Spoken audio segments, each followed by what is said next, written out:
Assalomu alaykum, ekran oldidagi kompyuter havaskorlari ham o'qirmanlar. Men Selenium Master shirkatininki qurg'uvchisi ham Uyg'ur maktab torbitininki qurg'uvchisi Dolqin Tursun Tarim. Bugungi soat darsda sizga Java programmasidagi muhim uqumlarni so'zlab o'taman. Siz Java tilida program yozish uchun chuqum asosiy uqumlarni bilishingiz kerak. Bugungi mushu darsimiz Java programmasidagi birinchi dars. Mayli siz Java'da program yozing yoki boshqa program laylash tilida program yozing. Programmaninki asosliq lug'at tarkibi ingliz tili bo'ladi. Shunlashqa men darsni ingliz tilida ham Uyg'ur tilida, qo'sh tilda tushundirman. Esingizda tursin, ingliz tilida program yozish intayin umumlashgan. Shunlashqa men sizningki Uyg'ur tilida shu program yozishdagi uqumlarni tushungandan keyin ingliz tilini qo'shib o'rganishingizni tavsiya qilaman. Chunki programmaninki asosliq lug'at tarkibi yana ingliz tilida bo'ladi. Undaq bo'lsa, darsni boshlaylik. Java programmasidagi muhim uqumlar. Important concepts in Java programming. Mushu uqumlarni, mushu darsniki boshqa mazmunlarini siz www.uyg'urschool.com torbitdan ko'rsangiz bo'ldi. Siz bu torbatdan ko'rish uchun chuqur mushu torbatga a'zo bo'lishingiz kerak.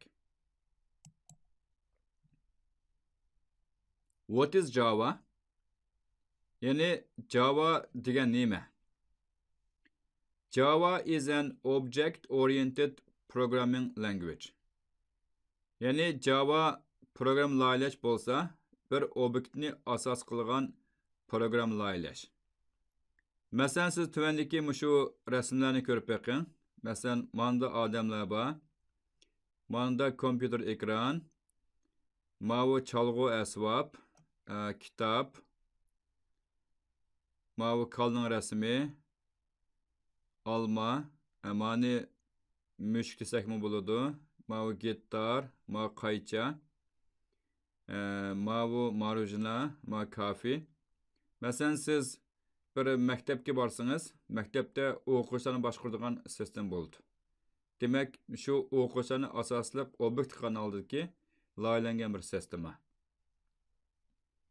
Agar siz bir muzika asboblari sotadigan do'konga borsangiz, shu do'konda muzika asbob sotadigan sistem bo'ladi. Bu sistema muzika asboblariga qarata yasalgan bo'ldi. Masalan, siz bir gitar chalishni boshqaradigan sistemani aylasangiz, shu gitarni asos qilgan bo'ladi. Odatda siz kofe ichkili do'konlarga borsangiz, do'konlarda shu kofe sotadigan sistemani agar Java laylagan bo'lsa, shu sistema kofe degan shu obyektni asos qilgan holda tuzilgan bo'ldi. Shunlashqa Java'niki o'zi bir object oriented programming language deymiz. Yoki buni qisqartib OOP debmi ataladi. Tuvanda oddiy bo'lgan bir Java programini ko'rsatay. Masalan, mushu men dars uchun tayyorlagan bir program bor. Mavu sol tarafda programiniki project degan shu programiniki qurilmasi. Bu qurilmasini keyin so'zlab o'taman. Hozircha men qisqacha so'zlab o'tay. Masalan, biz calculator, ya'ni hisoblag'ich degan bir obyektni tuzdik. Ya'ni public class calculator.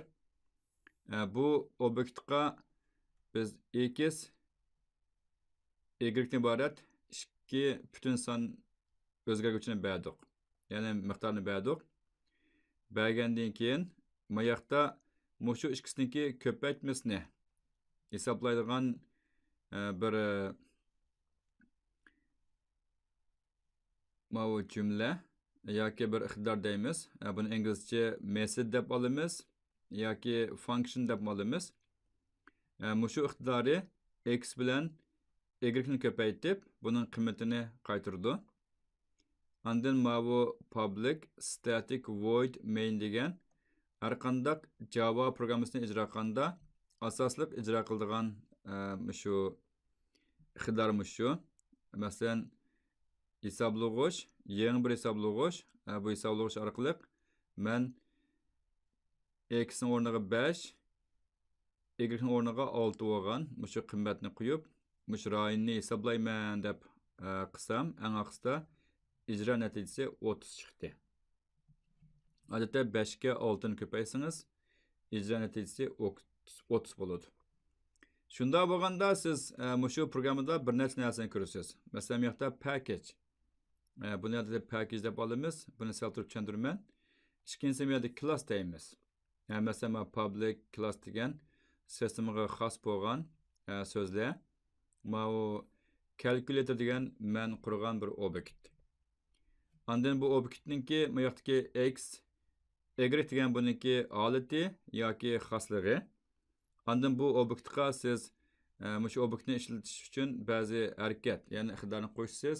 Masalan, bu yerda area degan ixtiyorni qo'shdik. Ondan sol tarafda programniki tuzilishi.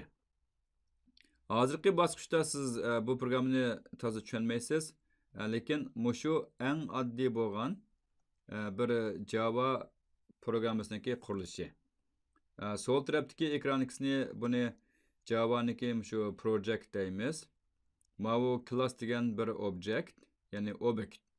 Ma package degan bir muncha klasslarniki birikmasidan tuzilgan bo'ldi. Ondan maqtki x, y degan shu obyektniki holati yoki xosligi. Bu yerki method deymiz yoki function bu harakati. Ondan bu public static void main degan shu programniki asosliq ijro bo'lgan qismi. Buni biz ijro qilgandan keyin natijasi chiqdi. Demak, shu odatki bir programniki umumiy qurilmasi. Men shu qurilmani asos qilgan holda sizga Java'niki asosiy uqumini tushuntirib o'taman. Ya'ni bu yerki package degan nima? Bu yerki class degan nima? Bu nima ishqimi yoqqa biz x, y'ni bekitib qo'ydik. Buni qanday ijro qilamiz? Mush narsani men so'zlab o'taman. Object oriented programming concepts. Ya'ni obyektni asos qilgan programmingki uqumlari. What is an object? An object is a software bundle of related state and behavior. Software objects are often used to model the real-world objects that you find in everyday life. An object can be physical and logical.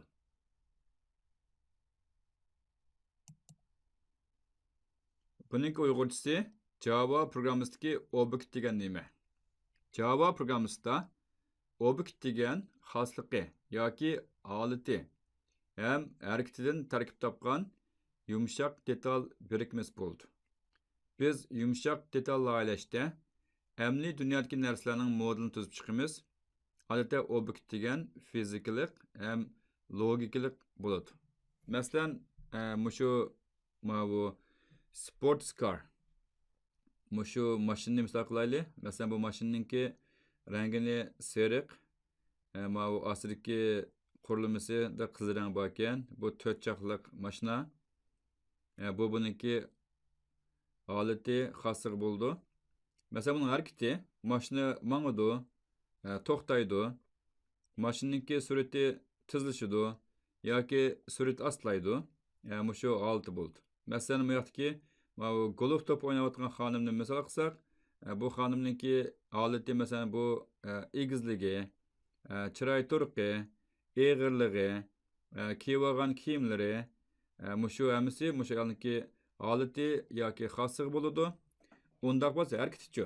Masalan, bu ayol golf to'pni qattiq urdi, bo'sh urdi, golf to'pni to'xtatdi degandek shu hammasi harakat bo'ladi. Masalan, bu yoqdagi bu qalam misol qilsak, masalan qalamningki xosligi, buning rangi ko'k rang, Mavu rengi kök reng. Andın bununkini başka xasligi bor. Masalan, mavu uzunligi, cho'ng kichikligi, buniki siyasi degandek. Andın bunun hareketiçi. Masalan, bu yoqdagi mavu purjuli qismini bassaq, mavu uchi chiqadi.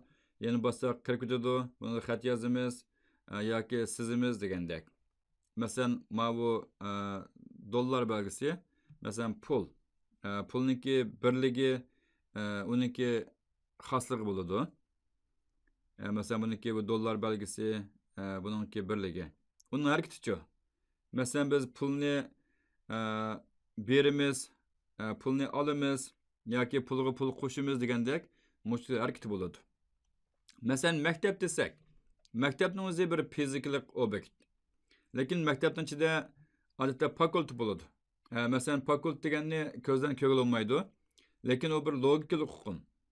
Shuningdek, shu Java programmasida har qanday bir narsani laylaganda, biz shu narsaningki holati bilan harakatini oluşturup programlaylaymiz. Tövendeki resimlerimi görüp turupsiz. Mesela maşina, maktab, dollar, banka, golf top, mesela sınıf. Adatda siz maşını setip algan bolsanız, maşinni setip aladigan sistem laylaydı. Maktabda o'quvchini boshqaradigan sistemi bor. Hukumat organlarida pul bosadigan sistem bor. Bank oralarda pulni olasiz, pulni bankaga solasiz yoki pulni yo'tkaysiz degandek. Golf maydonini boshqaradigan sistem bo'ladi. Bu ishxonani boshqaradigan sistem bo'ladi. Degandek, har qanday bir sistema ma'lum obyektni asos qilgan holda odatda qurildi. Tuvandagi misol object, state and behavior. If we use a car in the above picture as example. Yani deganimiz, agar yuqorqi misaldagi biz mashinani misol qilsak, masalan color degan rangi, model degan modeli, size degan cho'ngligi. Masalan colorga qizil, modelisiga Toyota, size SUV, color blue yeşil rang, model Toyota, masalan size compact kichik. Mushu odatda buni state deymiz. Java programlayliganda buni biz fuel deb olamiz. Buni keyin tushuntirman. Endi bu mashinaniki behavior. Ya'ni buni harakatichi. Masalan car stops, mashina to'xtaydi. Car speeds up, mashina tezlashadi. Mashinaning surati astlaydi. Buning uyg'urchasini bir yerga chiqarib qo'ydim. Shunga biz har qanday bir obyektni laylaganda uningki xosligi ham holatini Java programmasi orqali bekitamiz.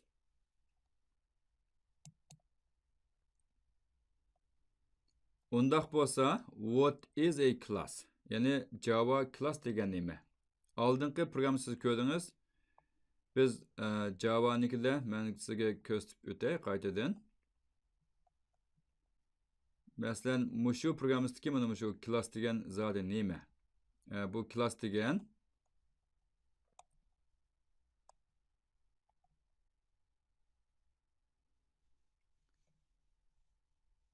a class is a blueprint or prototype from which objects are created.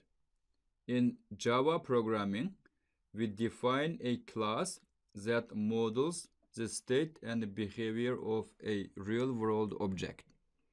Yani Java programlayışda class degan bir obyektni ko'rsatadi. Biz class orqali shu obyektninki holati ham harakatini bekitamiz.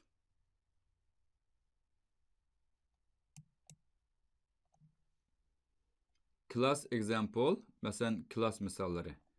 Tuvandagi misol ko'rib baqing. Men o'quvchi degan bir obyektni qurdim. Ya'ni public class student. Bu o'quvchiga first name, ya'ni ismi, last name, familysi, class name, ya'ni sinf ismi, major, uningki kasbi, gender, jinsi degandek mushu o'quvchiniki hisobda xosligi alalik bo'ldi. Buni biz klassniki field deymiz. Undaq bo'lsa buning harakatichi. Masalan siz o'quvchilarniki ismini yozsiz. Masalan System bo'lsa set first name deymiz. Mesela o'quvchilarning ismini sistemga yozasiz. Get first name deymiz. O'quvchining ismini olamiz, yozamiz. Set last name familiesini yozamiz. Get last name familiesini o'qiymiz. Set class name sinfga bo'lamiz. Get class name class sinfning ismini olamiz.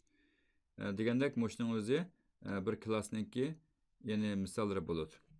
Shuningga har qanday bir obyektni loyilaganda biz class degan shu so'z bilan loyilaymiz. Aning keyindan mayaqdagi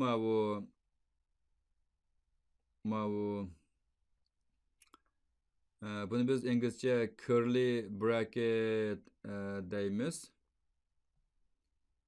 Andın bunun içinde biz fueldes ne bekleyip andın meğerki ixtidarını şöyle beklemiz. Şu klasniki bir example olur.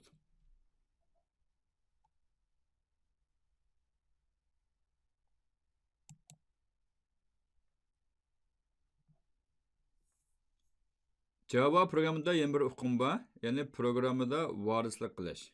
Buni what is inheritance? Inheritance provides a powerful and a natural mechanism for organizing and structuring your software. In Java programming, classes inherit state and behavior from their superclasses. Yani Java programlayışda klassga varislik qilish, obyektni bekitish ham qurilmasini tuzashda intayin muhim rol o'ynaydi. Biz bir klassni qurganda, shu klassda qurgan obyektning holati ham harakatini yana bir klassda ishlasak bo'ldi.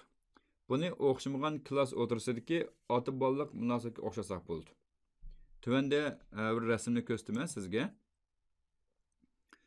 Mesela siz bir maktabda bir sistem loyalamoqchi. Bu maktabda to'liq kursning o'quvchisi bor. Bu undergrad degan to'liq kurs. Ondan graduate degan aspirantlar bor. Aspirantlarning ichida masalan master, ya'ni magistr aspirant bor, doktor aspirant bor.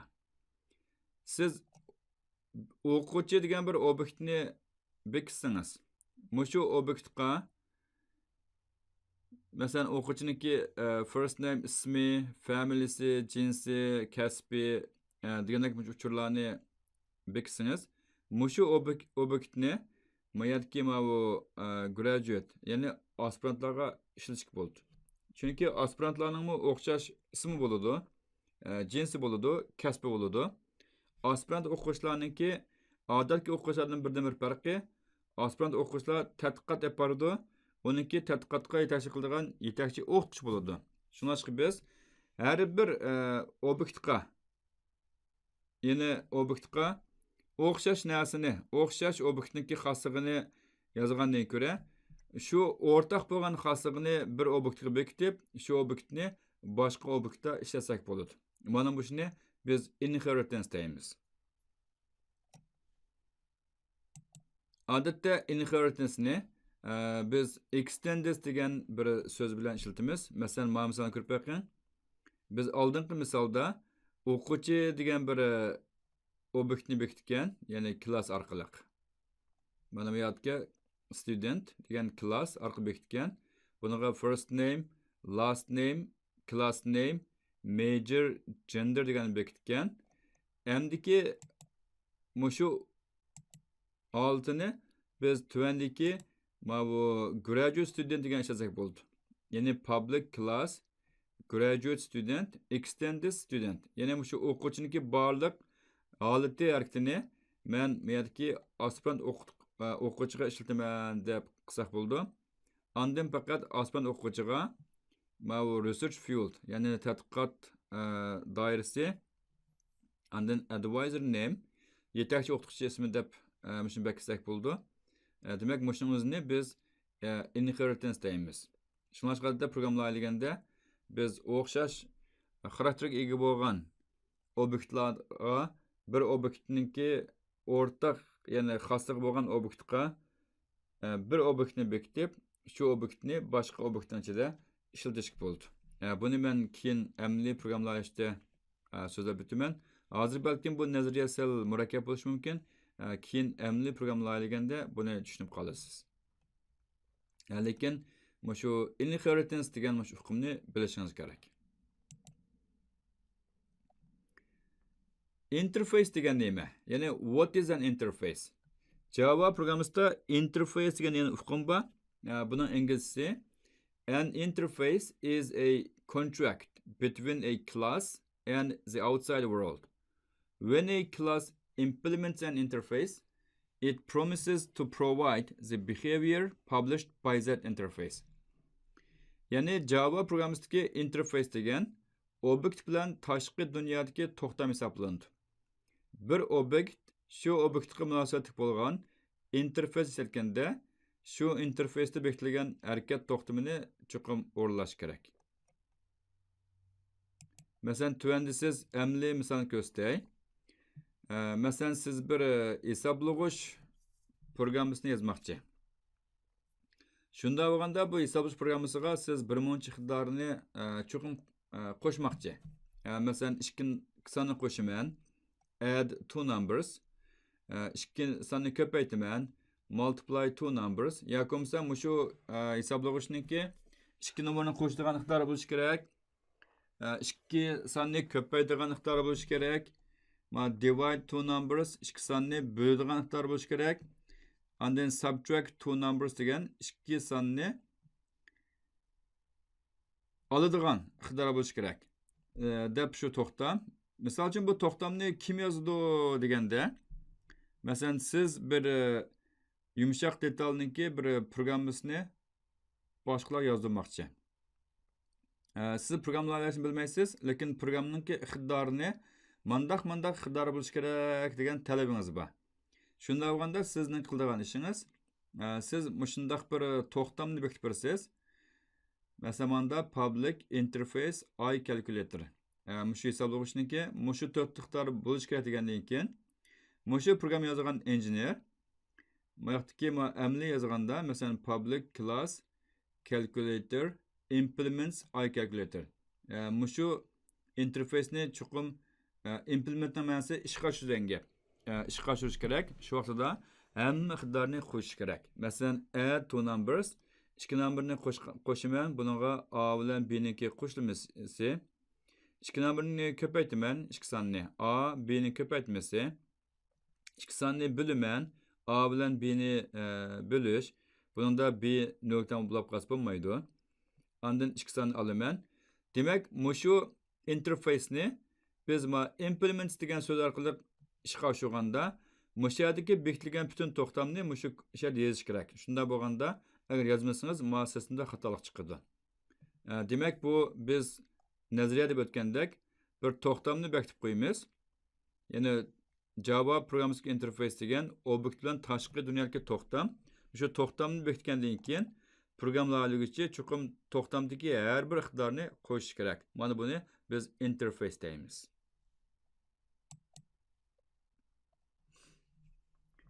Undaq bo'lsa, package degan nima? Oldingi misol siz ko'rdingiz, Java programmasida bir muncha hukmlar bor, masalan, package. Masalan, ma'ning ko'rpaqi, mana shu yoqdagi package deb oldik. Bu package degan zodi nima? Tuvan men shuni so'zlab o'taman. A package is a namespace for organizing classes and interfaces in a logical manner. Placing your code into packages makes large software project easier to manage. Java programmasındaki package bo'lsa, shu programlash projektdagi obyektlarni ham interfacelarni logikalik holatda o'rlashtiradigan mundarj bo'ladi. Programlarni packagening ichiga qo'yish programmani ixchamolda oson o'rlashtiruvli ham boshqaruvli bo'ldi. Masalan, tuvandagi misolni ko'ring. Men misolda API deymiz, database sonliqim bor, email, masalan, elektron xat deydigan example misollar. Ondan log degan shu uchurlarni xotirlash, report degan report chiqarish, UI degan graphical programlaylash. Muşu o'xshamagan iqtidorni mush proyekt qo'shmoqchi. Agar men hamma kodni mushu bir so'ngasiga yozib bersam, bu kod nati murakkablab ketadi.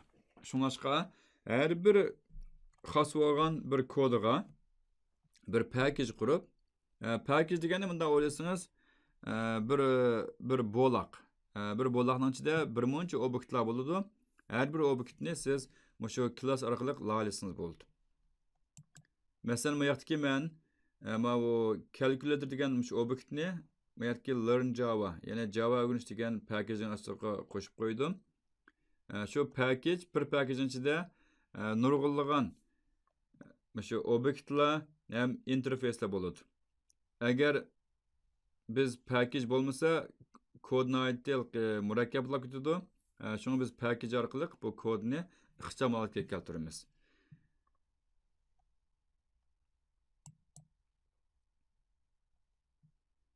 Tuvanda sizga deb o'tadiganim naming conventions in Java. Ya'ni Java programmistiki ism qo'yish qoidalari. Oldida deb o'tdik, Java'da bir muncha uqum bor, siz bilish tegishli. Masalan, package uqumi, class uqumi, method, ya'ni function deymiz, harakat uqumi, program tuzilishi deymiz. Undaq bo'lsa, mushunga qandaq ismlarni qo'yishimiz kerak. Ya'ni class name. Class name should be noun. Ya'ni classning ismi chuqum ism bo'lishi kerak. In mixed case, with the first letter of each internal word capitalized. Odatda classningki biz agar ikki so'z tuzilgan bo'lsa, birinchi harfni cho'ng yozamiz. Masalan, class student o'qish degan obyektni bekitdik. Class report generator R cho'ng, G cho'ng, class page element. İkincisi interface name. Interface names should be capitalized like class names. Be an adjective, otherwise they should be none. Yani interface'ninki ismi class'ın ismiga o'xshash. Birinchi harfini cho'ng yozamiz. Ko'pincha bu harakatdan bo'ldi. Ya'ni adjective degan harakatdan. Masalan, interface calculator, interface runnable. Birinchisini cho'ng yozdik. Method name. Method name degan ko'rib turibsiz. Mana shuni biz method deymiz. Ya'ni function buni iqtidori yoki harakati. Method name should be verb. Ya'ni bu odatda fe'l bo'ladi. In mixed case with the first letter lowercase. Birinchi so'z kichik xat yozilgan with the first letter of each interval word capitalized. Onun keyingi sözdeki birinci harfini cho'ng qilamiz. Masalan, change name'ning o'zi ismni o'zgartirish. C kichik, N cho'ng, enroll student o'quvchilarni kasbga kirgizish yoki sinfga kirgizish. E kichik, S cho'ng, update major kasbni yangilash. Update ki U bu kichik, M'ning o'zi cho'ng. Variable name, ya'ni o'zgaruvchi miqdorning ismi.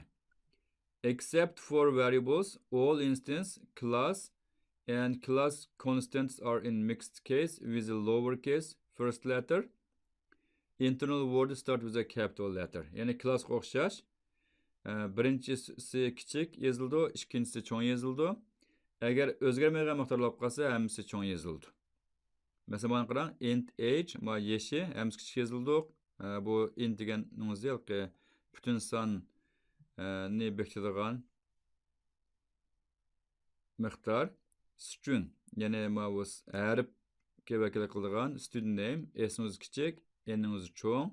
Float, ma'nosi o'nliq kasr chekitni o'ziga oladigan sanspirlar, account balance. Package name. The prefix of a unique package name is always written in all lowercase and should be one of the top level domain. Yani odatda biz package ism qo'yganda siz shu ishlayotgan shirkat yoki idoraninki tordagi tor adresini bo'yicha olasiz. Masalan, bizning shirkatninki ismi Selenium Master. Shunga buni com check it Selenium Master deb oldik. Qanday bu masalan Javaga ait package, bunga Java deb qo'ydik. Agar Java'ning ichidagi bir hujjatga ait package qolsa, com.seleniummaster.java.file mushbuch olsak bo'ldi. Constants name. The names of variables declared class constants and of NC constants should be all uppercase with words separated by underscore. Yani degini, agar o'zgarmagan miqdor bo'lib qolsa, bu miqdorning hammasini biz cho'ng xat yozamiz. Masalan, static final int version ma'nosini bir underscore deymiz. id equal to 44. Keyingi static final int max speed 75. Yani 75. Mushu Java programımızdaki isim qo'yish qoidalari. Balkim bu qoidani hozircha esingizda tutib olmaysiz. Men amaliy programimizda yana so'zlab o'taman. Important notes. Yani Java programı layliganda diqqat qiladigan muhim nuqta. Java programımızdaki muhim nuqtalar. In Java, every statement must end in a semicolon. Forgetting to type a semicolon is a common error. Java programı yazganda her bir programın cümlesi çokum çektik peş bilan oxirlashadi. Agar unutib qolsangiz, programma xatolik uchur chiqadi. Bu degan gap Java'dagi programimizda çokum her bir programın kayniga siz çektik peş qo'yasiz. Mana ko'rib turibsiz, mana çektik peş, mana jumlaning kayinda, mana jumlaning kayinda çektik peş. Bu method, yani bu iqtidor cümlesiga buningga cheklik pesh kelmaydi, lekin ichidagi jumlaga cheklik pesh keldi. Men bu jarayonni keyin tafsilini deb o'taman.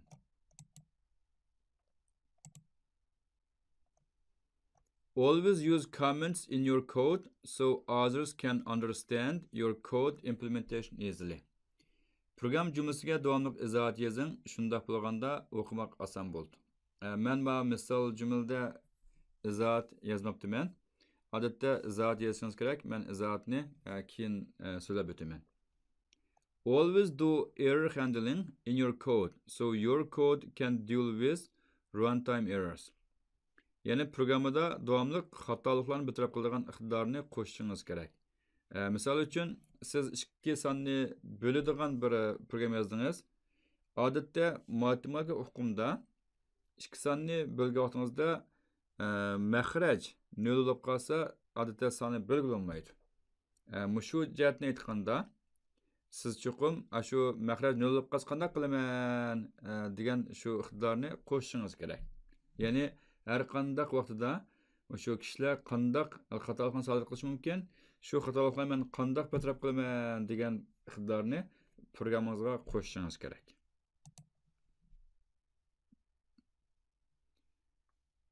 Ondan bu yoqdagi jumlabak uzun o'qib o'tay. Don't memorize libraries. Use online help and the Java API documentations. The Java library has thousands of classes and methods.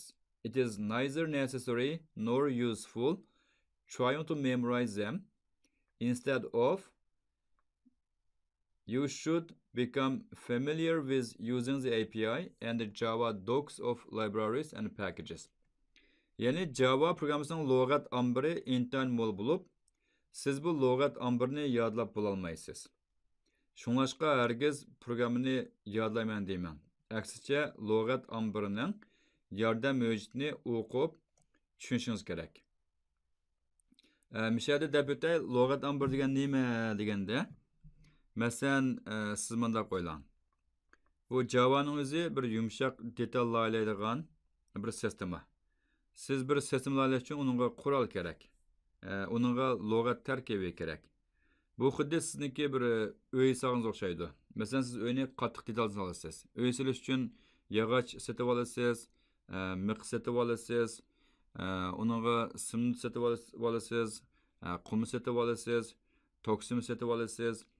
Mushning hammasi demak bir uyni silashga ketadigan materiallar, ya'ni qattiq detal materiallari. Java programımızın log'at tarkibida sizga yumshoq detallaydigan, mushundaq nurg'ulg'an lug'at ombiri bor. Bu lug'at ombiri odatda necha 10 mingdan oshadi. Shunlashqa siz bu lug'at ombirini hargiz yodlab olmaysiz. Shunga Java programmasini yodlab o'rganman deyishingiz bu bir to'g'ri bo'lgan o'rganish usuli emas. Shunlashqa chuqum siz Java programmasiniki bir lug'at tarkibi berilganda, ya'ni shu iqtidor ombiri berilganda, siz chuqum shu omborniki yordam o'rishni ochib, shuni tushunib, ondan o'zingizniki programmasida ishlatishingiz kerak. Men buni keyin amli programmani lalaganda deb o'taman. Shu esingizda tursin, Java programmasini yodlash talab qilinmaydi. Always implement test methods to test your application. Java programma orqali amli qo'llanadigan proyektni tamomlaganda chuqum o'zingizning programmasini tekshiradigan program iqtidorini qo'shishingiz kerak. Esingizda tursin, har qanday program lalaganda siz chuqum o'zingizning programmasini tekshirasiz. Tekshirgan vaqtida shu programmani optimal tekshiradigan iqtidorni qo'shimiz. Buni inglizcha unit test deymiz, ya'ni birlik tekshirish. Buni keyin men sizga so'zlab o'taman. Shu Java programmasidagi nihoyatda muhim nuqtalar. Shuning bilan bugungi Java programmaga oid asosiy hukmlar darsimiz tugadi. Siz bu darsda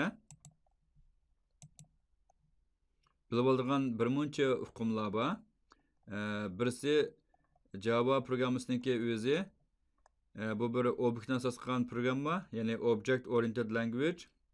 İkincisi Java programmasidagi shu package hukmi, class hukmi, ondan buniki bu fuel list deymiz, ma'nosi method deymiz, bu main method, buni bilishingiz kerak. Uningdan boshqa Java'niki inheritance degan nima, ya'ni varislik qilish. Uningdan boshqa interface degan nima, ondan shu package hukmi, ondan Java'dagi shu ism qo'yish qoidalari ham muhim nuqtalar, shuni bilib olsangiz bo'ldi. Darsimizningki davomini keyingi soatda anglaysiz. Hozircha dars mazmunini shu yerda to'xtatdik.